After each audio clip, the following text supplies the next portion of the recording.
In Nigeria, Christians are being targeted, driven from their homes, and killed. Churches have been burned, families have been torn apart, and entire communities live in fear constantly, simply because of how they pray. There is no genocide in northern Nigeria.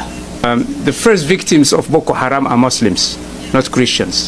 ናይጄሪያ ውስጥ የክርስቲያን ጄኖሳይድ የለም ይለናል የኢዩ ኮሚሽን ቸርማን የጅቡቲው መሐመድ አሊ ዩሱፍ ማለት ነው። እንደዚህ አይነት ዓለም ላይ ነው ያለ ነው። ዘፋኟ ኒኪ ሚናጅ ሳይቀሩ የክርስቲያን ጄኖሳይድን ለማስቆም ይሮራጣሉ።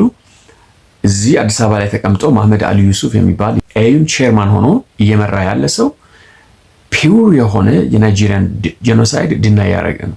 አፍሪካ ህብረት የሚባለው ማለት ነው በጣም አሳፋሪ የሆነ ድርጅት ነው። እኔ ጥቅሙ ሁላ የማይገባኝ ድርጅት ነው። አፍሪካዊ ነው።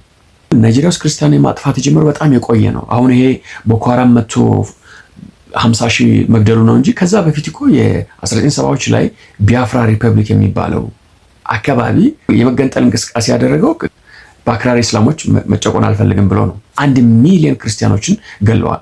ሂስትሪው የተጻፈው የፖለቲካ ነፃነት እንቅስቃሴ ተደርጎ ስለተጻፈ ተገንጣይና አስገንጣይ በሚል የተደረገ ጦርነት ነው እንጂ ኢስተርን ናይጄሪያ የሚገኙ ክርስቲያኖች ዌስት ላይ ካሉ አክራሪ እስላሞች ነፃ የመውጣት እንቅስቃሴ ነው ነበረው። በዛ ውስጥ 1 ሚሊዮን ክርስቲያኖች ናቸው በቢያፍራ የሞቱት።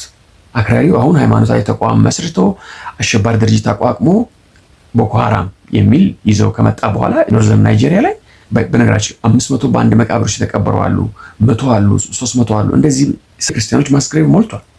በአንድ 270 የተቀበረበት ማስክሬቭ አለ። ይፈናቀላሉ። This is everywhere in northern Nigeria. አንድን ሃይማኖት ነጥሎ የማጥፋትና የመግደል ጄኖሳይድ ከሆነ ነው ምንድነው እየተከናወነ ያለው? በአንጻሩ ግን በጣም እነዚህ ክፉ ናቸው፣ ሳይታኒክ ናቸው የምንላቸው እንደነ ራፐሯ ኒኪ ሚናጅ ሳይቀር የክርስቲያኖች ሞት ይቁም፣ ጄኖሳይድ is happening in Nigeria የሚል ቅስቀሳ ጀምረዋል። የእሷን ላይፍ ምናምን ተዋት።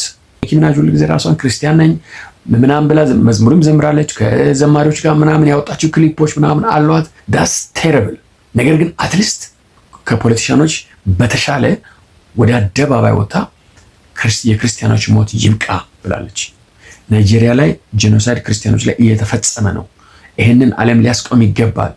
ኢቭን እነዚህ ሆሊውድ አርቲስቶች፣ ራፐሮች እነ ትራምፕ እነ ጄዲ ቫንስ አክራሪ ናቸው፣ እነሱ ጋር ልንቀርብ አይገባም ምናምን እያሉ አገንስት የክርስቲያን አቋም ሲይዙ፣ እሷ ግን ፕሬዚደንት ትራምፕ ጋር ቀርባ ጄዲ ቫንስ ጋር ቀርባ የአሜሪካ አምባሳደር በዩናይትድ ኔሽንስ ጋር ቀርባ ይህንን አዌርነስ ክሬት ለማድረግ ካምፔን አድርጋ እየሰራች ነው። አይ ዶንት አፕሩቭ የሆሊውድ ትርክ ምርኪና እዛ ውስጥ ያለው የሰይጣናዊ አሰራር። ስቲል ግን የትሪኒዳድ ቶቤጎ ልጅ ናት። ቤተሰቦቿ ክርስቲያኖች ናቸው። የቤተሰቦቿ ፌዝ ስለሆነ ያንን ዲፈን ለማድረግ በራሷ በምትችለው አቅም ሞክራለች። but these people እነዚህ ፖለቲሻኖች ከጅቡቲ ከምናምን ያወጡ እዚህ አዲስ አበባ ላይ ተቀመጡ። ምንም ጄኖሳይድ የለም ይላል የቦላ ተንቡ መንግስት። ከዛ በፊት የነበረው የመሐመድ ቡሃሪ መንግስት ኢንቴንሽናሊ ክርስቲያኖችን ለማጥፋት ይሄድ ያለው እርምጃ ነው። it's obvious